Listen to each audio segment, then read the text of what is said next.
ಓಂ ಶಾಂತಿ. ಇಂದಿನ ಪರಮಾತ್ಮನ ಮಹಾವಾಕ್ಯ ಮುರುಳಿ ದಿನಾಂಕ 22/8/2024. ಬಾಪ್ತಾದ ಮಧುಬನ. ಮಧುರ ಮಕ್ಕಳೇ, ನೀವು ಈ ಸಂಪೂರ್ಣ ಕಲ್ಪದಲ್ಲಿ ಆಲ್ರೌಂಡ್ ಪಾತ್ರ ಅಭಿನಯ ಮಾಡಿದ್ದೀರಾ. ಈಗ ನಿಮ್ಮ ಪಾತ್ರ ಪೂರ್ಣ ಆಗಿದೆ. ನೀವೀಗ ವಾಪಸ್ ಮನೆಗೆ ಹೋಗಬೇಕು. ಇಂದಿನ ಪ್ರಶ್ನೆ ಆಗಿದೆ, ಮಕ್ಕಳಾದ ನೀವು ಯಾವ ಶಬ್ದದಲ್ಲಿ ನಿಮ್ಮ ಭಾಗ್ಯದ ಬಗ್ಗೆ ಮಹಿಮೆಯನ್ನು ಮಾಡುತ್ತೀರಾ? ಉತ್ತರ, ಬ್ರಾಹ್ಮಣರಾದ ನಾವು ಜುಟ್ಟಿಗೆ ಸಮಾನ ಆಗಿದ್ದೇವೆ. ನಿರಾಕಾರ ಭಗವಂತ ತಂದೆ ನಮಗೆ ಶಿಕ್ಷಣವನ್ನು ಕಲಿಸುತ್ತಿದ್ದಾರೆ. ಜಗತ್ತಿನಲ್ಲಿ ಮನುಷ್ಯರಿಗೆ ಶಿಕ್ಷಣವನ್ನು ಕಲಿಸುತ್ತಾರೆ. ಆದರೆ ಇಲ್ಲಿ ನಮಗೆ ಸ್ವಯಂ ಭಗವಂತ ತಂದೆ ಶಿಕ್ಷಣವನ್ನು ಕಲಿಸುತ್ತಾರೆ. ಅಂದ ಮೇಲೆ ನಾವು ಎಷ್ಟೊಂದು ಭಾಗ್ಯಶಾಲಿಗಳಾಗಿದ್ದೇವೆ. ಇನ್ನೊಂದು ಪ್ರಶ್ನೆ, ಈ ನಾಟಕದಲ್ಲಿ ಎಲ್ಲರಿಗಿಂತ ಬಹಳ ದೊಡ್ಡ ಪೊಸಿಷನ್ ಯಾರದ್ದಾಗಿದೆ? ಅಂದರೆ ಈ ನಾಟಕದಲ್ಲಿ ಎಲ್ಲರಿಗಿಂತ ಬಹಳ ದೊಡ್ಡ ಪದವಿ ಯಾರಿಗೆ ಪ್ರಾಪ್ತಿಯಾಗಿದೆ? ಉತ್ತರ, ನಿರಾಕಾರ ಪರಮಾತ್ಮ ತಂದೆಯ ಪದವಿ ಬಹಳ ದೊಡ್ಡ ಪದವಿಯಾಗಿದೆ. ಪರಮಾತ್ಮ ತಂದೆ ಸರ್ವ ಆತ್ಮರಿಗೂ ತಂದೆ ಆಗಿದ್ದಾರೆ. ಸರ್ವ ಆತ್ಮರು ಈ ನಾಟಕದ ಸೂತ್ರದಲ್ಲಿ ಬಂಧಿತ ಆಗಿದ್ದಾರೆ. ಈ ನಾಟಕದಲ್ಲಿ ಎಲ್ಲರಿಗಿಂತ ಬಹಳ ದೊಡ್ಡ ಪೊಸಿಷನ್ ಅಂದರೆ ಬಹಳ ದೊಡ್ಡ ಪದವಿ ಪರಮಾತ್ಮ ತಂದೆಯದ್ದಾಗಿದೆ. ಓಂ ಶಾಂತಿ. ಆತ್ಮಿಕ ಮಕ್ಕಳನ್ನು ಆತ್ಮಿಕ ತಂದೆ ಕೇಳುತ್ತಿದ್ದಾರೆ. ಮಧುರಾತಿ ಮಧುರ ಮಕ್ಕಳೇ, ನಿಮ್ಮ ಮನೆಯಾದ ಶಾಂತಿಧಾಮದ ನೆನಪು ನಿಮಗೆ ಇದೆ ತಾನೆ? ನಿಮ್ಮ ಮನೆಯಾದ ಶಾಂತಿಧಾಮವನ್ನು ನೀವು ಮರೆತಿಲ್ಲ ತಾನೆ? ಈಗ ನೀವು 84 ಜನ್ಮದ ಚಕ್ರವನ್ನು ಪೂರ್ಣಗೊಳಿಸಿದ್ದೀರಾ. ಈಗ ನಿಮ್ಮ 84 ಜನ್ಮದ ಚಕ್ರ ಪೂರ್ಣ ಆಗಿದೆ.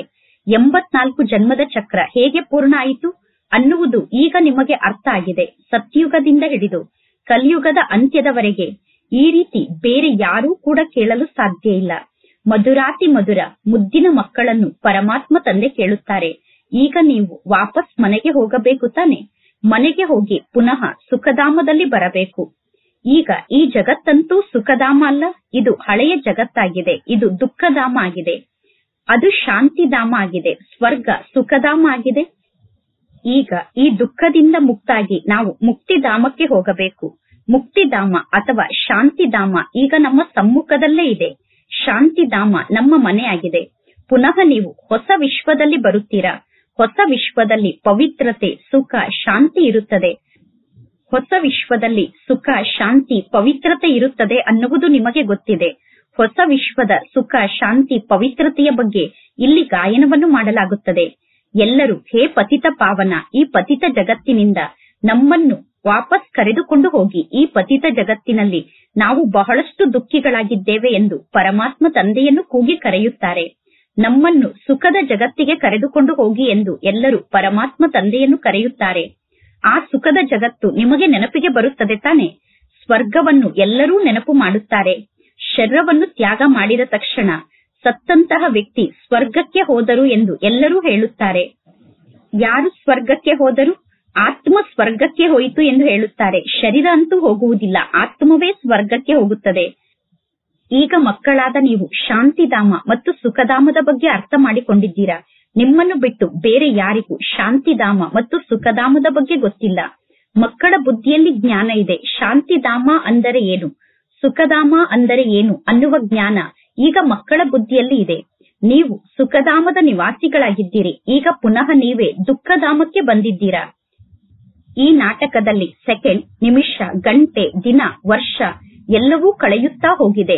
ಈಗ 5000 ವರ್ಷದಲ್ಲಿ ಕೆಲವು ದಿನ ಮಾತ್ರ ಉಳಿದಿದೆ. ಪರಮಾತ್ಮ ತಂದೆ ಮಕ್ಕಳಿಗೆ ಎಲ್ಲಾ ಮಾತಿನ ಸ್ಮೃತಿಯನ್ನು ತಂದು ಕೊಡುತ್ತಾರೆ. ಈ ಮಾತು ಬಹಳ ಸಹಜವಾದ ಮಾತಾಗಿದೆ. ಈ ಜ್ಞಾನದ ಮಾತಿನಲ್ಲಿ ಗೊಂದಲಕ್ಕೊಳಗಾಗುವ ಅವಶ್ಯಕತೆ ಇಲ್ಲ. ಆತ್ಮ ಹೇಗೆ 84 ಜನ್ಮವನ್ನು ಪಡೆದುಕೊಳ್ಳುತ್ತದೆ ಅನ್ನುವುದು ಯಾರಿಗೂ ಗೊತ್ತಿಲ್ಲ.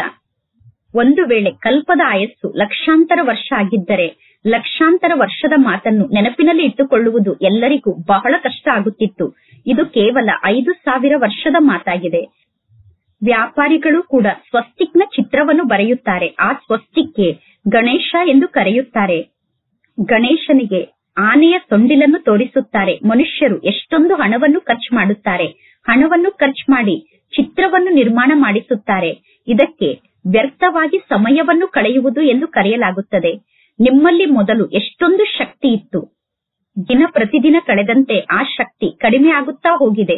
ಹೇಗೆ ಮೋಟಾರ್ನಲ್ಲಿರುವಂತಹ ಪೆಟ್ರೋಲ್ ಕಡಿಮೆ ಆಗುತ್ತದೆ, ಈಗ ನೀವು ಬಹಳಷ್ಟು ದುರ್ಬಲರಾಗಿ ಬಿಟ್ಟಿದ್ದೀರಾ. ಅಂದರೆ ಈಗ ನೀವು ಬಹಳಷ್ಟು ಶಕ್ತಿಹೀನರಾಗಿದ್ದೀರಾ.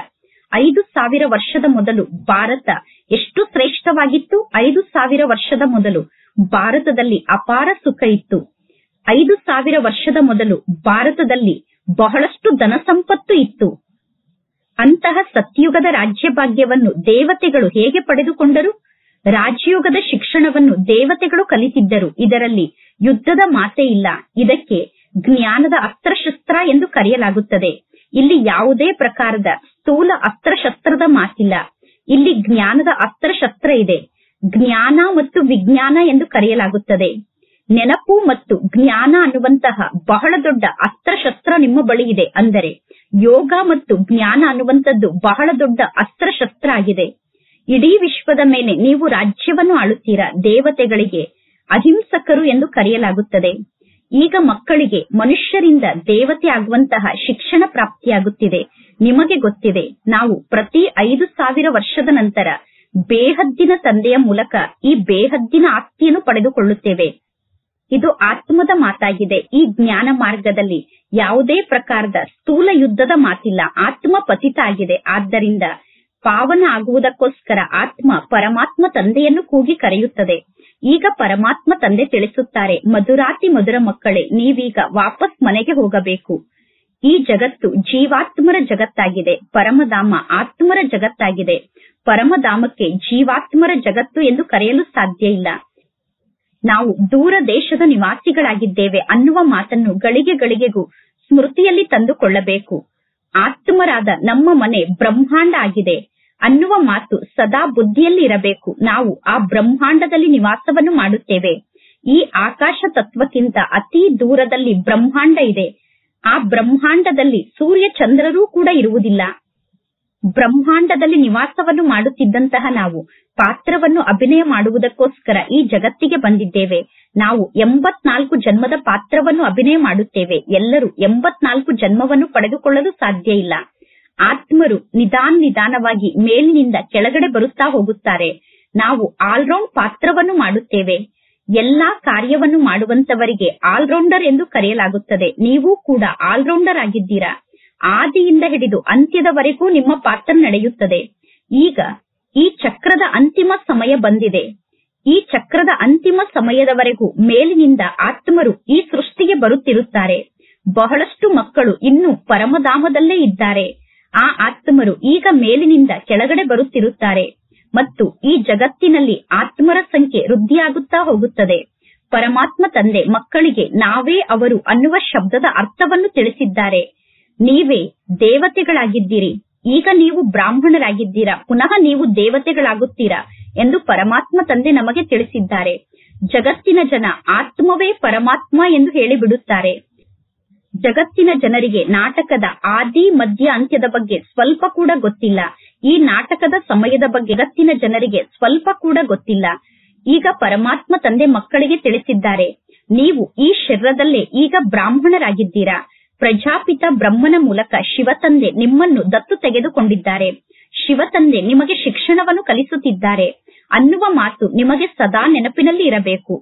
ಪರಮಾತ್ಮ ತಂದೆ ನಮಗೆ ಶಿಕ್ಷಣವನ್ನು ಕಲಿಸುತ್ತಿದ್ದಾರೆ. ಪರಮಾತ್ಮ ತಂದೆ ಸರ್ವಶ್ರೇಷ್ಠ ಭಗವಂತ ಆಗಿದ್ದಾರೆ. ಎಲ್ಲಾ ಆತ್ಮರು ಈ ನಾಟಕದ ದಾರದಲ್ಲಿ ಪೋಣಿಸಲ್ಪಟ್ಟಂತಹ ಮಣಿಗಳಾಗಿದ್ದಾರೆ. ನಿಮಗೆ ಗೊತ್ತಿದೆ, ಆದಿಯ ಸಮಯದಲ್ಲಿ ನಾವು ದೇವತೆಗಳಾಗಿದ್ದೆವು. ನಂತರ ನಾವೇ ಕ್ಷತ್ರಿಯ ಧರ್ಮದಲ್ಲಿ ಬಂದೆವು. ಅಂದರೆ ಸೂರ್ಯವಂಶಿಗಳಾಗಿದ್ದಂತಹ ನಾವು ಚಂದ್ರವಂಶಿ ಮನೆತನಕ್ಕೆ ಬಂದೆವು. ನಾವು ಇಷ್ಟು ಜನ್ಮವನ್ನು ಪಡೆದುಕೊಂಡೆವು ಅನ್ನುವ ಎಲ್ಲಾ ಮಾತು ಈಗ ನಿಮಗೆ ಗೊತ್ತಿರಬೇಕು. ಈ ಜ್ಞಾನ ಮೊದಲು ನಿಮಗೆ ಸ್ವಲ್ಪ ಕೂಡ ಗೊತ್ತಿರಲಿಲ್ಲ. ಈಗ ಪರಮಾತ್ಮ ತಂದೆ ಸಂಪೂರ್ಣ ಜ್ಞಾನವನ್ನು ತಿಳಿಸಿದ್ದಾರೆ. ಇದು ವರ್ಣದ ಪಲ್ಟಿ ಹೊಡೆಯುವಂತಹ ಆಟ ಆಗಿದೆ. ಈಗ ಪುನಃ ನೀವು ಶೂದ್ರರಿಂದ ಬ್ರಾಹ್ಮಣರಾಗಿದ್ದೀರಾ. ಈಗ ಬ್ರಾಹ್ಮಣರಿಂದ ಪುನಃ ನೀವು ದೇವತೆಗಳಾಗುತ್ತೀರಾ. ವಿರಾಟ ರೂಪದ ಚಿತ್ರವನ್ನು ತೋರಿಸುತ್ತಾರೆ ತಾನೆ. ನಿಮ್ಮ ಬುದ್ಧಿಯಲ್ಲಿ ಸಂಪೂರ್ಣ ಜ್ಞಾನ ಇದೆ. ಆತ್ಮರಾದ ನಾವು ಪಾತ್ರವನ್ನು ಅಭಿನಯ ಮಾಡುತ್ತಾ ಹೇಗೆ ಕೆಳಗಡೆ ಬರುತ್ತೇವೆ, ಅಂದರೆ ಹೇಗೆ ಕನಿಷ್ಠರಾಗುತ್ತೇವೆ. ಪುನಃ ಈಗ ನಾವು ಬ್ರಾಹ್ಮಣ ಕುಲಕ್ಕೆ ಬಂದಿದ್ದೇವೆ. ಈಗ ನಂತರ ಪುನಃ ನಾವು ದೈವಿ ಮನೆತನದಲ್ಲಿ ಬರುತ್ತೇವೆ.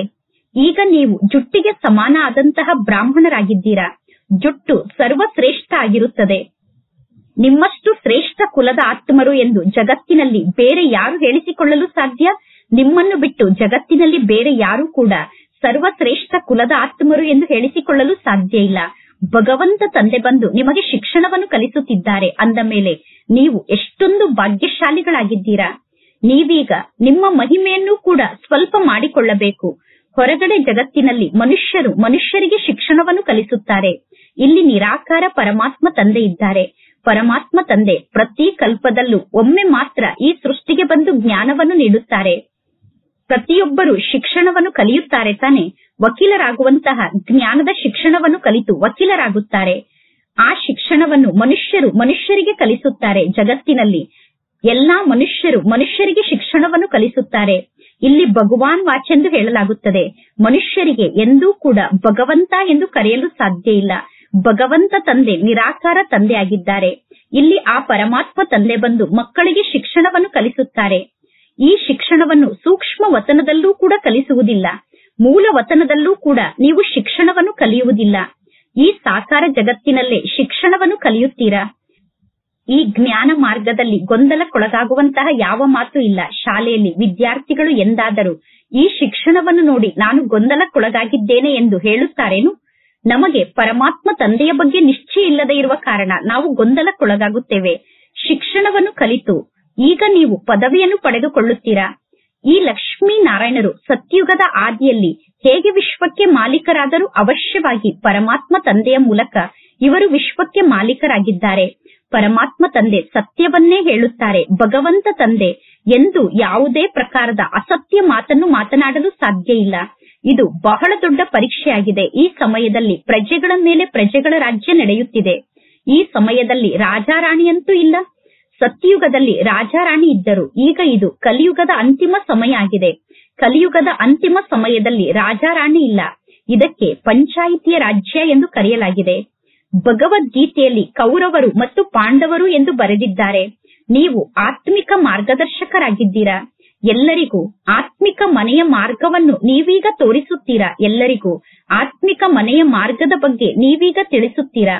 ಪರಮಧಾಮ ಆತ್ಮರಾದ ನಿಮ್ಮ ಆತ್ಮಿಕ ಮನೆಯಾಗಿದೆ. ಪರಮಧಾಮ ಸರ್ವ ಆತ್ಮರಿಗೂ ಆತ್ಮಿಕ ಮನೆಯಾಗಿದೆ.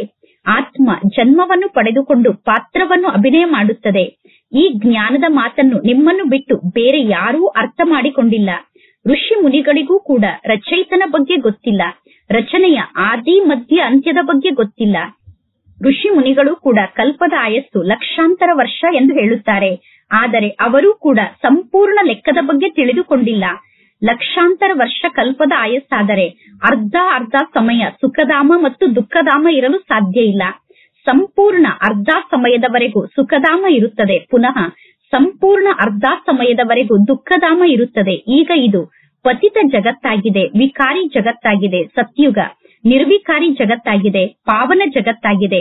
ಪರಮಾತ್ಮ ತಂದೆ ಸರ್ವಶ್ರೇಷ್ಠ ತಂದೆ ಆಗಿದ್ದಾರೆ. ಆದರೆ ಪರಮಾತ್ಮ ತಂದೆ ಎಷ್ಟು ಸಾಧಾರಣ ರೂಪದಲ್ಲಿ ಇದ್ದಾರೆ ನೋಡಿ. ಈ ಕಲಿಯುಗಿ ಜಗತ್ತಿನಲ್ಲಿ ಯಾರಾದರೂ ದೊಡ್ಡ ವ್ಯಕ್ತಿಯ ಜೊತೆಗೆ ಮಿಲನವನ್ನು ಮಾಡಿದರೆ ಅಥವಾ ದೊಡ್ಡ ಆಫೀಸರ್ನ ಜೊತೆಗೆ ಮಿಲನವನ್ನು ಮಾಡಿದರೆ ಅವರಿಗೆ ಎಷ್ಟೊಂದು ಗೌರವವನ್ನು ಕೊಡುತ್ತಾರೆ. ಈ ಪತಿತ ಜಗತ್ತಿನಲ್ಲಿ ಪತಿತ ಮನುಷ್ಯರಿಗೆ ಪತಿತರ ಸಾಕ್ಷಾತ್ಕಾರ ಆಗುತ್ತದೆ. ಈ ಪತಿತ ಜಗತ್ತಿನಲ್ಲಿ ಪತಿತ ಮನುಷ್ಯರು ಪತಿತರ ಸಾಕ್ಷಾತ್ಕಾರವನ್ನು ಮಾಡಿಕೊಳ್ಳುತ್ತಾರೆ. ಪಾವನ ಆತ್ಮರು ಗುಪ್ತ ರೂಪದಲ್ಲಿ ಇದ್ದಾರೆ. ಹೊರಗಡೆಯಿಂದ ನೋಡಲು ಏನೂ ಕಾಣಿಸುವುದಿಲ್ಲ. ಪರಮಾತ್ಮ ತಂದೆಗೆ ಜ್ಞಾನದ ಸಾಗರ, ಆನಂದದ ಸಾಗರ ಎಂದು ಕರೆಯಲಾಗುತ್ತದೆ. ಪರಮಾತ್ಮ ತಂದೆ ಎಲ್ಲಾ ಮಾತಿನಲ್ಲೂ ಸಂಪೂರ್ಣ ಆಗಿದ್ದಾರೆ. ಪರಮಾತ್ಮ ತಂದೆ ಎಲ್ಲಾ ಮಾತಿನಲ್ಲೂ ಪರಿಪೂರ್ಣ ಆಗಿದ್ದಾರೆ. ಆದ್ದರಿಂದ ಪರಮಾತ್ಮ ತಂದೆಗೆ ಜ್ಞಾನದ ಸಾಗರ ಎಂದು ಕರೆಯಲಾಗುತ್ತದೆ. ಪ್ರತಿಯೊಬ್ಬ ವ್ಯಕ್ತಿಯ ಪದವಿಯ ಮಹಿಮೆ ಬೇರೆ ಬೇರೆ ಆಗಿದೆ. ಮಂತ್ರಿಗೆ ಮಂತ್ರಿ ಎಂದು ಕರೆಯಲಾಗುತ್ತದೆ. ಪ್ರಧಾನ ಮಂತ್ರಿಗೆ ಪ್ರಧಾನ ಮಂತ್ರಿ ಎಂದು ಕರೆಯಲಾಗುತ್ತದೆ. ಆದರೆ ಪುನಃ ಸರ್ವಶ್ರೇಷ್ಠ ಅಂದರೆ ಭಗವಂತ ತಂದೆ ಆಗಿದ್ದಾರೆ. ಇಲ್ಲಿ ಪುನಃ ಎಲ್ಲರಿಗಿಂತ ಸರ್ವಶ್ರೇಷ್ಠ ಆದಂತಹ ಭಗವಂತ ತಂದೆ ಇದ್ದಾರೆ. ಎಲ್ಲರಿಗಿಂತ ಬಹಳ ದೊಡ್ಡ ಪೊಸಿಷನ್ ಅಥವಾ ದೊಡ್ಡ ಪದವಿ ಅಂದರೆ ನಿರಾಕಾರ ಪರಮಾತ್ಮ ತಂದೆಯ ಪದವಿಯಾಗಿದೆ. ಆ ಪರಮಾತ್ಮ ತಂದೆಗೆ ನಾವೆಲ್ಲರೂ ಮಕ್ಕಳಾಗಿದ್ದೇವೆ. ನಾವೆಲ್ಲರೂ ಪರಮಾತ್ಮ ತಂದೆಯ ಜೊತೆಗೆ ಪರಮಧಾಮದಲ್ಲಿ ನಿವಾಸವನ್ನು ಮಾಡುತ್ತೇವೆ. ಪರಮಧಾಮ ನಮ್ಮೆಲ್ಲರಿಗೂ ಮನೆಯಾಗಿದೆ. ಈ ಸಾಕಾರ ಜಗತ್ತಿನಲ್ಲಿ ಎಲ್ಲರಿಗೂ ತಮ್ಮದೇ ಆದಂತಹ ಪಾತ್ರ ಸಿಕ್ಕಿದೆ. ಕೆಲವರು ಈ ಸೃಷ್ಟಿ ನಾಟಕದಲ್ಲಿ ಒಂದು ಜನ್ಮವನ್ನು ಪಡೆದುಕೊಂಡು ಪಾತ್ರವನ್ನು ಅಭಿನಯ ಮಾಡಿ ವಾಪಸ್ ಮನೆಗೆ ಹೋಗುತ್ತಾರೆ. ಪರಮಾತ್ಮ ತಂದೆ ತಿಳಿಸುತ್ತಾರೆ, ಮನುಷ್ಯ ಸೃಷ್ಟಿ ಅನ್ನುವಂತಹ ಈ ವೃಕ್ಷ ವಿಭಿನ್ನತೆಯಿಂದ ಕೂಡಿದಂತಹ ವೃಕ್ಷ ಆಗಿದೆ. ಈ ನಾಟಕದಲ್ಲಿ ಒಬ್ಬರಂತೆ ಇನ್ನೊಬ್ಬರು ಇರಲು ಸಾಧ್ಯ ಇಲ್ಲ. ಆತ್ಮ ನೋಡಲು ಒಂದೇ ರೀತಿ ಇದೆ, ಇನ್ನು ಒಬ್ಬರ ಶರೀರದಂತೆ ಇನ್ನೊಬ್ಬರ ಶರೀರ ಇರಲು ಸಾಧ್ಯ ಇಲ್ಲ. ನಾಟಕವನ್ನು ಕೂಡ ತೋರಿಸುತ್ತಾರೆ. ನಾಟಕದಲ್ಲಿ ಒಂದೇ ರೀತಿ ಇರುವಂತಹ ಇಬ್ಬರು ವ್ಯಕ್ತಿಗಳನ್ನು ತೋರಿಸುತ್ತಾರೆ. ಅಂದರೆ ನಾಟಕದಲ್ಲಿ ಒಂದೇ ರೂಪದ ಚೆಹರೆ ಇರುವಂತಹ ಇಬ್ಬರು ವ್ಯಕ್ತಿಗಳನ್ನು ತೋರಿಸುತ್ತಾರೆ. ಆಗ ಜನ ಎಷ್ಟೊಂದು ಗೊಂದಲಕ್ಕೊಳಗಾಗುತ್ತಾರೆ. ಇವರು ನನ್ನ ಪತಿಯಾಗಿದ್ದಾರೋ ಅಥವಾ ಅವರು ನನ್ನ ಪತಿಯಾಗಿದ್ದಾರೋ, ಏಕೆಂದರೆ ನೋಡಲು ಇಬ್ಬರು ಒಂದೇ ರೀತಿ ಇದ್ದಾರೆ, ಇದರಲ್ಲಿ ಯಾರು ನನ್ನ ಪತಿ ಎಂದು ಗೊಂದಲಕ್ಕೊಳಗಾಗುತ್ತಾರೆ. ಆದರೆ ಇದು ಬೇಹದ್ದಿನ ಆಟ ಆಗಿದೆ. ಈ ಬೇಹದ್ದಿನ ಆಟದಲ್ಲಿ ಒಬ್ಬರಂತೆ ಇನ್ನೊಬ್ಬರು ಇರಲು ಸಾಧ್ಯ ಇಲ್ಲ. ಪ್ರತಿಯೊಬ್ಬರ ಶಾರೀರಿಕ ಚಿತ್ರ ಬೇರೆ ಬೇರೆ ಆಗಿದೆ, ಪ್ರತಿಯೊಬ್ಬರ ಚೆಹರೆ ಬೇರೆ ಬೇರೆ ಆಗಿದೆ. ಬಲೆ ಈ ಸೃಷ್ಟಿ ನಾಟಕದಲ್ಲಿ ಕೆಲವರ ಆಯಸ್ಸು ಒಂದೇ ರೀತಿ ಇರಬಹುದು, ಆದರೆ ಒಬ್ಬರಂತೆ ಇನ್ನೊಬ್ಬರ ಚಿತ್ರ ಇರಲು ಸಾಧ್ಯ ಇಲ್ಲ. ಅಂದರೆ ಒಬ್ಬರಂತೆ ಇನ್ನೊಬ್ಬರ ಶಾರೀರಿಕ ಚಿತ್ರ ಇರಲು ಸಾಧ್ಯ ಇಲ್ಲ. ಪ್ರತಿ ಜನ್ಮದಲ್ಲೂ ನಿಮ್ಮ ಶಾರೀರಿಕ ಚಿತ್ರ ಬದಲಾಗುತ್ತಿರುತ್ತದೆ. ಇದು ಎಷ್ಟು ದೊಡ್ಡ ಬೇಹದ್ದಿನ ನಾಟಕ ಆಗಿದೆ ಅಂದ ಮೇಲೆ ಈ ನಾಟಕವನ್ನು ನೀವೀಗ ಅರ್ಥ ಮಾಡಿಕೊಳ್ಳಬೇಕು. ಸಂಪೂರ್ಣ ಸೃಷ್ಟಿಯ ಆದಿ ಮಧ್ಯ ಅಂತ್ಯದ ಜ್ಞಾನ ನಿಮ್ಮ ಬುದ್ಧಿಯಲ್ಲಿ ಇದೆ. ಈ ನಾಟಕದಲ್ಲಿ ಪ್ರತಿಯೊಬ್ಬರಿಗೂ ಯಾವ ಪಾತ್ರ ಸಿಕ್ಕಿದೆಯೋ ಅವರು ಅದೇ ಪಾತ್ರವನ್ನೇ ಅಭಿನಯ ಮಾಡುತ್ತಾರೆ. ಡ್ರಾಮಾದಲ್ಲಿ ಯಾರನ್ನಾದರೂ ರಿಪ್ಲೇಸ್ ಮಾಡಲು ಸಾಧ್ಯ ಇದೆ ಏನು? ಡ್ರಾಮಾದಲ್ಲಿ ಯಾರನ್ನೂ ತೆಗೆದುಹಾಕಿ ಬೇರೆಯವರನ್ನು ಸೇರಿಸಿಕೊಳ್ಳಲು ಸಾಧ್ಯ ಇಲ್ಲ. ಇದು ಬೇಹದ್ದಿನ ಡ್ರಾಮಾ ಆಗಿದೆ, ಬೇಹದ್ದಿನ ನಾಟಕ ಆಗಿದೆ. ಎಲ್ಲರೂ ಇಲ್ಲಿ ಜನ್ಮವನ್ನು ಪಡೆದುಕೊಳ್ಳುತ್ತಿರುತ್ತಾರೆ. ಪ್ರತಿಯೊಬ್ಬರ ಶಾರೀರಿಕ ಚಿತ್ರ ಇಲ್ಲಿ ಬೇರೆ ಬೇರೆ ಆಗಿದೆ. ಎಷ್ಟೊಂದು ವಿಭಿನ್ನ ಪ್ರಕಾರದ ಶಾರೀರಿಕ ಚಿತ್ರ ಇದೆ ನೋಡಿ. ಈ ಜಗತ್ತಿನಲ್ಲಿ ಎಷ್ಟೊಂದು ವಿಭಿನ್ನ ಪ್ರಕಾರದ ಶಾರೀರಿಕ ಚಿತ್ರವುಳ್ಳಂತಹ ಆತ್ಮರಿದ್ದಾರೆ ನೋಡಿ. ಈ ಸಂಪೂರ್ಣ ಜ್ಞಾನ ಬುದ್ಧಿಯಿಂದ ಅರ್ಥ ಮಾಡಿಕೊಳ್ಳುವಂತಹ ಜ್ಞಾನ ಆಗಿದೆ. ಇಲ್ಲಿ ಯಾವುದೇ ಪ್ರಕಾರದ ಪುಸ್ತಕ ಇಲ್ಲ. ಗೀತೆಯ ಭಗವಂತ ತಮ್ಮ ಕೈಯಲ್ಲಿ ಭಗವದ್ಗೀತೆಯ ಪುಸ್ತಕವನ್ನು ಹಿಡಿದುಕೊಂಡು ಬರುತ್ತಾರೇನು? ಇಲ್ಲ. ಗೀತೆಯ ಭಗವಂತ ಸ್ವಯಂ ಜ್ಞಾನದ ಸಾಗರ ಆಗಿದ್ದಾರೆ. ಪರಮಾತ್ಮ ತಂದೆ ತಮ್ಮ ಜೊತೆಗೆ ಪುಸ್ತಕವನ್ನು ತೆಗೆದುಕೊಂಡು ಬಂದಿಲ್ಲ. ಪುಸ್ತಕವನ್ನು ಭಕ್ತಿ ಮಾರ್ಗದಲ್ಲಿ ನಿರ್ಮಾಣ ಮಾಡುತ್ತಾರೆ. ಇದೆಲ್ಲವೂ ನಾಟಕದಲ್ಲಿ ಫಿಕ್ಸ್ ಆಗಿದೆ. ಒಂದು ಸೆಕೆಂಡ್ ನಂತೆ ಇನ್ನೊಂದು ಸೆಕೆಂಡ್ ಇರಲು ಸಾಧ್ಯ ಇಲ್ಲ. ಈ ನಾಟಕದಲ್ಲಿ ಒಂದು ಸೆಕೆಂಡ್ ನಂತೆ ಇನ್ನೊಂದು ಸೆಕೆಂಡ್ ಇರುವುದಿಲ್ಲ. ಈಗ ಮಕ್ಕಳಿಗೆ ಸಂಪೂರ್ಣ ಜ್ಞಾನದ ತಿಳುವಳಿಕೆಯನ್ನು ಪರಮಾತ್ಮ ತಂದೆ ನೀಡಿದ್ದಾರೆ. ಈಗ ಈ ನಾಟಕ ಚಕ್ರ ಪೂರ್ಣ ಆಗುತ್ತದೆ. ಪುನಃ ಹೊಸದಾಗಿ ನಾಟಕ ಚಕ್ರ ಪ್ರಾರಂಭ ಆಗುತ್ತದೆ. ನೀವೆಲ್ಲರೂ ಶಿಕ್ಷಣವನ್ನು ಕಲಿಯುತ್ತಿದ್ದೀರಾ. ನೀವೀಗ ಪರಮಾತ್ಮ ತಂದೆಯನ್ನು ಅರ್ಥ ಮಾಡಿಕೊಂಡಿದ್ದೀರಾ. ರಚನೆಯ ಬಗ್ಗೆ ಕೂಡ ಈಗ ನಿಮಗೆ ಅರ್ಥ ಆಗಿದೆ. ಮೂಲ ವತನದಿಂದ ಪಾತ್ರವನ್ನು ಅಭಿನಯ ಮಾಡುವುದಕ್ಕೋಸ್ಕರ ನೀವು ಈ ಜಗತ್ತಿಗೆ ಬರುತ್ತೀರಾ. ಈ ಸೃಷ್ಟಿ ನಾಟಕ ಅನ್ನುವ ಸ್ಟೇಜ್ ಬಹಳ ದೊಡ್ಡ ಸ್ಟೇಜ್ ಆಗಿದೆ. ಈ ನಾಟಕದ ಸ್ಟೇಜ್ನ ಅಳತೆಯನ್ನು ಮಾಡಲು ಸಾಧ್ಯ ಇಲ್ಲ. ಯಾರು ಈ ನಾಟಕದ ಸ್ಟೇಜ್ನ ಅಂತ್ಯಕ್ಕೆ ಹೋಗಿ ತಲುಪಲು ಸಾಧ್ಯ ಇಲ್ಲ. ಸಮುದ್ರ ಮತ್ತು ಆಕಾಶದ ಅಂತ್ಯವನ್ನು ಯಾರು ಹುಡುಕಲು ಸಾಧ್ಯ ಇಲ್ಲ. ಆದ್ದರಿಂದ ಸಮುದ್ರ ಮತ್ತು ಆಕಾಶಕ್ಕೆ ಅಂತ್ಯ ಇಲ್ಲದಂತಹ ಅಂತಾಗಿರುವಂತದ್ದು ಎಂದು ಕರೆಯಲಾಗುತ್ತದೆ. ಸಮುದ್ರ ಮತ್ತು ಆಕಾಶಕ್ಕೆ ಅಂತ್ಯ ಇಲ್ಲ ಎಂದು ಕರೆಯಲಾಗುತ್ತದೆ. ಮೊದಲು ಈ ಜಗತ್ತಿನಲ್ಲಿ ಅಷ್ಟೊಂದು ಆಕರ್ಷಣೆ ಇರಲಿಲ್ಲ. ಈಗ ಜಗತ್ತಿನ ಜನರನ್ನು ವಿಜ್ಞಾನಿಗಳು ಎಷ್ಟೊಂದು ಆಕರ್ಷಣೆ ಮಾಡುತ್ತಾರೆ. ಏಕೆಂದರೆ ಈಗ ವಿಜ್ಞಾನದ ಸಾಧನ ಇದೆ. ಪುನಃ ವಿಜ್ಞಾನದ ಶಕ್ತಿ ಯಾವಾಗ ಪ್ರಾರಂಭ ಆಗುತ್ತದೆ? ಪುನಃ ವಿಜ್ಞಾನದ ಸಾಧನಗಳು ಯಾವಾಗ ತಯಾರಾಗುತ್ತದೆ? ಯಾವಾಗ ವಿಜ್ಞಾನಿಗಳ ಪಾತ್ರ ಪ್ರಾರಂಭ ಆಗಬೇಕು ಆ ಸಮಯದಲ್ಲಿ ವಿಜ್ಞಾನಿಗಳು ಬಂದು ಪಾತ್ರವನ್ನು ಅಭಿನಯ ಮಾಡುತ್ತಾರೆ. ಯಾವಾಗ ವಿಜ್ಞಾನಿಗಳ ಪಾತ್ರ ಇರುತ್ತದೆಯೋ ಆಗ ಅವರು ವಿಜ್ಞಾನದ ಸಾಧನಗಳನ್ನು ನಿರ್ಮಾಣ ಮಾಡಿ ಅನೇಕರನ್ನು ಆಕರ್ಷಣೆ ಮಾಡುತ್ತಾರೆ. ಇಷ್ಟೆಲ್ಲಾ ಜ್ಞಾನದ ಮಾತು ಯಾವ ಶಾಸ್ತ್ರದಲ್ಲೂ ಇಲ್ಲ. ಗೀತೆಯಲ್ಲಿ ಜ್ಞಾನವನ್ನು ಹೇಳುತ್ತಿರುವಂತಹ ಪರಮಾತ್ಮ ತಂದೆಯ ಹೆಸರನ್ನು ತೋರಿಸುವ ಬದಲು ಜ್ಞಾನವನ್ನು ಕೇಳುತ್ತಿರುವಂತಹ ಶ್ರೀಕೃಷ್ಣನ ಹೆಸರನ್ನು ತೋರಿಸಿದ್ದಾರೆ. ಶ್ರೀಕೃಷ್ಣ ಈಗ ಶ್ಯಾಮ ಆದಂತಹ ಆತ್ಮ ಆಗಿದ್ದಾರೆ. ಶ್ರೀಕೃಷ್ಣ ಈ ಸಮಯದಲ್ಲಿ ಕಪ್ಪಾದಂತಹ ಆತ್ಮ ಆಗಿದ್ದಾರೆ. ಅವರೇ ಪುನಃ ಸುಂದರ ಆದಂತಹ ಆತ್ಮ ಆಗುತ್ತಾರೆ.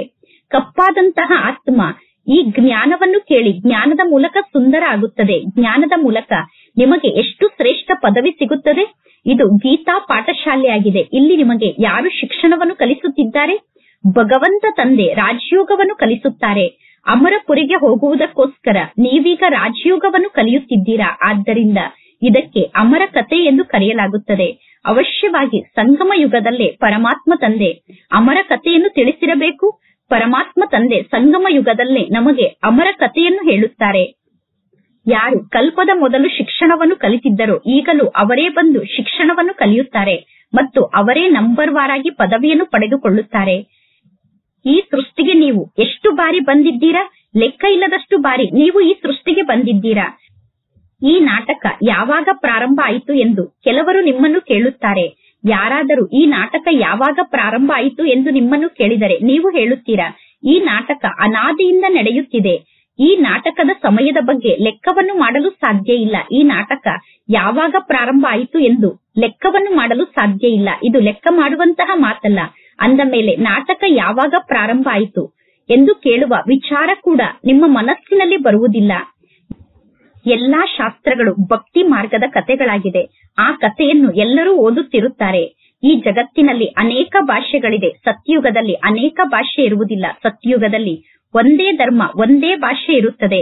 ಒಂದು ರಾಜ್ಯವನ್ನು ನೀವೀಗ ಸ್ಥಾಪನೆ ಮಾಡುತ್ತಿದ್ದೀರಾ. ಜಗತ್ತಿನ ಜನ ಶಾಂತಿಯನ್ನು ಸ್ಥಾಪನೆ ಮಾಡುವುದಕ್ಕೋಸ್ಕರ ಯಾರು ಸಲಹೆಯನ್ನು ನೀಡುತ್ತಾರೋ ಅವರಿಗೆ ಬಹುಮಾನವನ್ನು ಕೊಡುತ್ತಾರೆ. ಶಿವತಂದೆ ಇಡೀ ವಿಶ್ವದಲ್ಲಿ ಶಾಂತಿಯನ್ನು ಸ್ಥಾಪನೆ ಮಾಡುವುದಕ್ಕೋಸ್ಕರ ನಿಮಗೆ ಸಲಹೆಯನ್ನು ನೀಡುತ್ತಾರೆ. ಅಂದ ಮೇಲೆ ನೀವು ಪರಮಾತ್ಮ ತಂದೆಗೆ ಯಾವ ಬಹುಮಾನವನ್ನು ನೀಡುತ್ತೀರಾ? ಇಡೀ ವಿಶ್ವದಲ್ಲಿ ಶಾಂತಿಯನ್ನು ಸ್ಥಾಪನೆ ಮಾಡುವಂತಹ ಪರಮಾತ್ಮ ತಂದೆ ನಿಮಗೆ ಬಹುಮಾನವನ್ನು ಕೊಡುತ್ತಾರೆ. ಪರಮಾತ್ಮ ತಂದೆ ಬಹುಮಾನವನ್ನು ಪಡೆದುಕೊಳ್ಳುವುದಿಲ್ಲ. ಇದೆಲ್ಲ ಅರ್ಥ ಮಾಡಿಕೊಳ್ಳುವಂತಹ ಜ್ಞಾನದ ಮಾತಾಗಿದೆ. ಇದೆಲ್ಲ ನಿನ್ನೆಯ ಮಾತಾಗಿದೆ. ನಿನ್ನೆ ಈ ಲಕ್ಷ್ಮೀ ನಾರಾಯಣರ ರಾಜ್ಯ ಇತ್ತು. ಈಗ ಈ ಕಲಿಯುಗದಲ್ಲಿ ನೋಡಿ, ಜನರಿಗೆ ನಿವಾಸವನ್ನು ಮಾಡಲು ಜಾಗ ಕೂಡ ಇಲ್ಲ. ಸತ್ಯಯುಗದಲ್ಲಿ 2 ಅಥವಾ 3 ಅಂತಸ್ತಿನ ಮನೆಯನ್ನು ಕೂಡ ನಿರ್ಮಾಣ ಮಾಡುವ ಅವಶ್ಯಕತೆ ಇಲ್ಲ. ಸತ್ಯಯುಗದಲ್ಲಿ ಕಟ್ಟಿಗೆ ಅವಶ್ಯಕತೆ ಇಲ್ಲ. ಸತ್ಯಯುಗದಲ್ಲಿ ಚಿನ್ನ ಮತ್ತು ಬೆಳ್ಳಿಯಿಂದ ತಯಾರಾದಂತಹ ಮನೆಗಳಿರುತ್ತದೆ. ವಿಜ್ಞಾನದ ಶಕ್ತಿಯ ಮೂಲಕ ಸತ್ಯಯುಗದಲ್ಲಿ ತಕ್ಷಣ ಮನೆಗಳು ನಿರ್ಮಾಣ ಆಗುತ್ತದೆ. ಇದೇ ವಿಜ್ಞಾನ ನಿಮಗೆ ಸುಖವನ್ನು ಕೂಡ ಕೊಡುತ್ತದೆ. ಇದೇ ವಿಜ್ಞಾನ ಇಲ್ಲಿ ನಿಮಗೆ ದುಃಖವನ್ನು ಕೂಡ ಕೊಡುತ್ತದೆ. ವಿಜ್ಞಾನದ ಶಕ್ತಿಯ ಮೂಲಕ ಸಂಪೂರ್ಣ ಜಗತ್ತು ವಿನಾಶ ಆಗುತ್ತದೆ. ಆದ್ದರಿಂದ ಇದಕ್ಕೆ ಅವನತಿಯ ವೈಭವ ಎಂದು ಕರೆಯಲಾಗುತ್ತದೆ. ಜಗತ್ತಿನಲ್ಲಿ ಮಾಯೆಯ ವೈಭವ ಬಹಳಷ್ಟು ಇದೆ. ಶ್ರೀಮಂತರ ಪಾಲಿಗೆ ಇದೇ ಸ್ವರ್ಗ ಆಗಿದೆ. ಆದ್ದರಿಂದ ಶ್ರೀಮಂತರು ನಿಮ್ಮ ಜ್ಞಾನದ ಮಾತನ್ನು ಕೇಳುವುದಿಲ್ಲ. ಮೊದಲು ನಿಮಗೂ ಕೂಡ ಈ ಜ್ಞಾನ ಗೊತ್ತಿರಲಿಲ್ಲ. ಈಗ ಪರಮಾತ್ಮ ತಂದೆ ಡೈರೆಕ್ಟ್ ಆಗಿ ಬಂದು ನಿಮಗೆ ಶಿಕ್ಷಣವನ್ನು ಕಲಿಸುತ್ತಿದ್ದಾರೆ. ಹೊರಗಡೆ ಜಗತ್ತಿನಲ್ಲಿ ಪುನಃ ಮಕ್ಕಳು ಮಕ್ಕಳಿಗೆ ಶಿಕ್ಷಣವನ್ನು ಕಲಿಸುತ್ತಾರೆ. ಅಂದರೆ ಹೊರಗಡೆ ಸೆಂಟರ್ನಲ್ಲಿ ಮಕ್ಕಳಾದ ನೀವು ಅನ್ಯರಿಗೆ ಜ್ಞಾನದ ಶಿಕ್ಷಣವನ್ನು ಕಲಿಸುತ್ತೀರಾ. ಸೆಂಟರ್ನಲ್ಲಿ ಕುಳಿತು ಜ್ಞಾನವನ್ನು ಕೇಳುವಾಗ ಮಿತ್ರ ಸಂಬಂಧಿ ಮುಂತಾದವರ ನೆನಪು ಬರುತ್ತಿರುತ್ತದೆ. ಮಧುಬನದಲ್ಲಿ ಸ್ವಯಂ ಪರಮಾತ್ಮ ತಂದೆ ಕುಳಿತು ಜ್ಞಾನವನ್ನು ತಿಳಿಸುತ್ತಾರೆ. ದಿನ ಪ್ರತಿದಿನ ಕಳೆದಂತೆ ನೀವು ನೆನಪಿನ ಯಾತ್ರೆಯಲ್ಲಿ ಪಕ್ಕಾ ಆಗುತ್ತಾ ಹೋಗುತ್ತೀರಾ. ದಿನ ಪ್ರತಿದಿನ ಕಳೆದಂತೆ ನಿಮ್ಮ ನೆನಪಿನ ಯಾತ್ರೆ ಪಕ್ಕಾ ಆಗುತ್ತಾ ಹೋಗುತ್ತದೆ. ಆಗ ನಿಮಗೆ ಬೇರೆ ಯಾರ ನೆನಪು ಬರುವುದಿಲ್ಲ. ಕೇವಲ ಮನೆಯ ನೆನಪು ಬರುತ್ತದೆ ಮತ್ತು ರಾಜ್ಯಧಾನಿಯ ನೆನಪು ಬರುತ್ತದೆ. ಯಾವಾಗ ಒಬ್ಬ ತಂದೆಯ ನೆನಪಿನಲ್ಲಿ ನೀವು ಸ್ಥಿತ ಆಗುತ್ತೀರೋ ಆಗ ಈ ಜಗತ್ತಿನ ನೌಕರಿಯ ನೆನಪು ಕೂಡ ನಿಮಗೆ ಬರುವುದಿಲ್ಲ. ಈ ಸಮಯದಲ್ಲಿ ನೀವು ಯಾವ ನೌಕರಿಯನ್ನು ಮಾಡುತ್ತಿದ್ದೀರೋ ಆ ನೌಕರಿಯ ನೆನಪು ಕೂಡ ಆಗ ನಿಮಗೆ ಬರುವುದಿಲ್ಲ. ನೀವು ಕುಳಿತಂತೆ ಹಾರ್ಟ್ ಫೇಲ್ ಆಗಿ ಶರೀರವನ್ನು ತ್ಯಾಗ ಮಾಡುತ್ತೀರಾ. ಅಂದರೆ ಹೃದಯಾಘಾತದಿಂದ ನೀವು ಶರೀರವನ್ನು ತ್ಯಾಗ ಮಾಡುತ್ತೀರಾ. ಶರೀರವನ್ನು ತ್ಯಾಗ ಮಾಡುವುದು ಕೂಡ ದುಃಖದ ಮಾತಲ್ಲ. ಏಕೆಂದರೆ ವಿನಾಶದ ಸಮಯದಲ್ಲಿ ಹಾಸ್ಪಿಟಲ್ ಮುಂತಾದದ್ದು ಇರುವುದಿಲ್ಲ. ಪರಮಾತ್ಮ ತಂದೆಯನ್ನು ನೀವು ಅರ್ಥ ಮಾಡಿಕೊಂಡ ತಕ್ಷಣ ನೀವು ಸ್ವರ್ಗಕ್ಕೆ ಮಾಲೀಕರಾದಂತೆ. ಸ್ವರ್ಗದ ಮೇಲೆ ನಿಮಗೆ ಅಧಿಕಾರ ಇದೆ. ಸ್ವರ್ಗದ ಮೇಲೆ ಸರ್ವರಿಗೂ ಅಧಿಕಾರ ಇಲ್ಲ. ಏಕೆಂದರೆ ಎಲ್ಲರೂ ಸ್ವರ್ಗದಲ್ಲಿ ಬರುವುದಿಲ್ಲ. ಒಳ್ಳೆಯದು. ಮಧುರಾತಿ ಮಧುರ ಅಗಲಿ ಹೋಗಿ ಮರಳಿ ಸಿಕ್ಕಿರುವ ಮಕ್ಕಳ ಪ್ರತಿ ಮಾತ್ಪಿತಾ ಬಾಪ್ತಾದರವರ ನೆನಪು, ಪ್ರೀತಿ ಹಾಗೂ ಸುಪ್ರಭಾತ. ಆತ್ಮಿಕ ಮಕ್ಕಳಿಗೆ ಆತ್ಮಿಕ ತಂದೆಯ ನಮಸ್ತೆ. ಆತ್ಮಿಕ ತಂದೆಗೆ ಆತ್ಮಿಕ ಮಕ್ಕಳ ನೆನಪು, ಪ್ರೀತಿ ಹಾಗೂ ನಮಸ್ತೆ ನಮಸ್ತೆ ನಮಸ್ತೆ. ಧಾರಣೆಗೋಸ್ಕರ ಮುಖ್ಯ ಸಾರ. ಫಸ್ಟ್ ಪಾಯಿಂಟ್, ಆತ್ಮಿಕ ಮಾರ್ಗದರ್ಶಕರಾಗಿ ಎಲ್ಲರಿಗೂ ಆತ್ಮಿಕ ಮನೆಯ ಮಾರ್ಗವನ್ನು ತೋರಿಸಬೇಕು. ಜ್ಞಾನ ಮತ್ತು ಯೋಗ ಅನ್ನುವ ಅಸ್ತ್ರಶಸ್ತ್ರದ ಮೂಲಕ ಇಡೀ ವಿಶ್ವದ ಮೇಲೆ ರಾಜ್ಯವನ್ನು ಆಳಬೇಕು. ಡಬ್ಬಲ್ ಅಹಿಂಸಕರಾಗಬೇಕು. ಸೆಕೆಂಡ್ ಪಾಯಿಂಟ್, 84 ಜನ್ಮದ ಆಲ್ರೌಂಡ್ ಪಾತ್ರವನ್ನು ಅಭಿನಯ ಮಾಡುವಂತಹ ಆಲ್ರೌಂಡ್ ಪಾತ್ರಧಾರಿಗಳು ಈಗಲೇ ನೀವು ಆಗಬೇಕು. ಅಂದರೆ ಎಲ್ಲಾ ಪ್ರಕಾರದ ಕಾರ್ಯವನ್ನು ಮಾಡಬೇಕು. ಈ ಬೇಹದ್ದಿನ ವಿಭಿನ್ನ ನಾಟಕದಲ್ಲಿ ಪ್ರತಿಯೊಬ್ಬ ಪಾತ್ರಧಾರಿಯ ಪಾತ್ರವನ್ನು ನೋಡುತ್ತಿದ್ದರೂ ಕೂಡ ಸದಾ ಹರ್ಷಿತರಾಗಿ ಇರಬೇಕು. ಇಂದಿನ ವರದಾನ ಆಗಿದೆ. ಅವಿನಾಶಿ ಉಮಂಗ್ ಉತ್ಸಾಹದ ಮೂಲಕ ಬಿರುಗಾಳಿಯನ್ನು ಕೂಡ ಬಹುಮಾನವನ್ನಾಗಿ ಮಾಡಿಕೊಳ್ಳುವಂತಹ ಶ್ರೇಷ್ಠ ಶ್ರೇಷ್ಠ ಬ್ರಾಹ್ಮಣ ಆತ್ಮರಾಗಿ. ಉಮಂಗ್ ಉತ್ಸಾಹ ಬ್ರಾಹ್ಮಣರಿಗೆ ಹಾರುವ ಕಲೆಯ ರೆಕ್ಕೆಯಾಗಿದೆ. ಈ ರೆಕ್ಕೆಯ ಮೂಲಕ ನೀವು ಸದಾ ಹಾರುತ್ತಿರಬೇಕು. ಈ ಉಮಂಗ್ ಉತ್ಸಾಹ ಬ್ರಾಹ್ಮಣರಾದ ನಿಮಗೋಸ್ಕರ ಬಹಳ ದೊಡ್ಡ ಶಕ್ತಿಯಾಗಿದೆ. ನಿಮ್ಮ ಜೀವನ ನೀರಸ ಜೀವನ ಅಲ್ಲ, ನಿಮ್ಮ ಜೀವನ ಬೇಸರದ ಜೀವನ ಅಲ್ಲ. ನಿಮ್ಮ ಜೀವನದಲ್ಲಿ ಸದಾ ಉಮಂಗ್ ಉತ್ಸಾಹದ ರಸ ಇದೆ. ಉಮಂಗ್ ಉತ್ಸಾಹ ಕಷ್ಟವನ್ನು ಕೂಡ ಸಹಜವನ್ನಾಗಿ ಮಾಡುತ್ತದೆ. ಉಮಂಗ್ ಉತ್ಸಾಹ ಇರುವಂತವರು ಎಂದೂ ಬೇಸರಕ್ಕೊಳಗಾಗಲು ಸಾಧ್ಯ ಇಲ್ಲ. ಉತ್ಸಾಹ ಬಿರುಗಾಳಿಯನ್ನು ಕೂಡ ಬಹುಮಾನವನ್ನಾಗಿ ಮಾಡುತ್ತದೆ. ಉತ್ಸಾಹ ಎಂತಹ ಪರೀಕ್ಷೆ ಅಥವಾ ಸಮಸ್ಯೆಯನ್ನು ಕೂಡ ಮನೋರಂಜನೆ ಎಂದು ಅನುಭವ ಮಾಡಿಸುತ್ತದೆ. ಇಂತಹ ಅವಿನಾಶಿ ಉಮಂಗ್ ಉತ್ಸಾಹದಲ್ಲಿ ಇರುವಂತವರೇ ಶ್ರೇಷ್ಠ ಬ್ರಾಹ್ಮಣರಾಗಿದ್ದಾರೆ. ಇಂದಿನ ಸ್ಲೋಗನ್ ಆಗಿದೆ, ಶಾಂತಿ ಅನ್ನುವ ವಸೂಧೂಪವನ್ನು ಸದಾ ಬೆಳಗಿಸುತ್ತಾ ಇರಿ, ಆಗ ಅಶಾಂತಿಯ ದುರ್ವಾಸನೆ ಸಮಾಪ್ತಿಯಾಗಿ ಬಿಡುತ್ತದೆ. ಶಾಂತಿ ಅನ್ನುವಂತಹ ಅಗರಬತ್ತಿಯನ್ನು ಸದಾ ಬೆಳಗಿಸಿದಾಗ ಅಶಾಂತಿಯ ದುರ್ವಾಸನೆ ಸಮಾಪ್ತಿಯಾಗುತ್ತದೆ. ಅಶಾಂತಿಯಿಂದ ಮುಕ್ತರಾಗುವುದಕ್ಕೋಸ್ಕರ ಸದಾ ಶಾಂತಿಯಲ್ಲಿ ಸ್ಥಿತ ಆಗಬೇಕು. ಒಳ್ಳೆಯದು. ಓಂ ಶಾಂತಿ.